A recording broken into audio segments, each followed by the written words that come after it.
Kalau tuan-tuan nak tahu, bekam di kepala ini sesuai untuk sakit kepala iaitu migraine, stroke dan juga gangguan jin. Untuk poin tongkat pula, sesuai untuk yang ada alergi dan juga thyroid.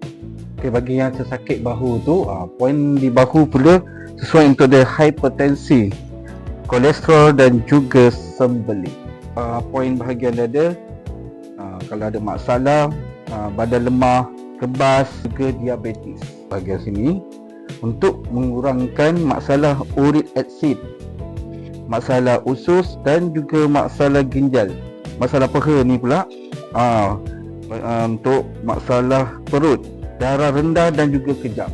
Okay, poin di betis pula masalah gangguan perut, penglihatan, kebas di kaki. Okey, untuk kesemua rawatan ini, poin-poin ini semua kami ada package untuk seluruh badan, dari kepala sampai ke kaki ini. Harga dia hanya 150 sahaja. Dan sesiapa yang nak booking ataupun nak buat rawatan, boleh DM kami sekarang.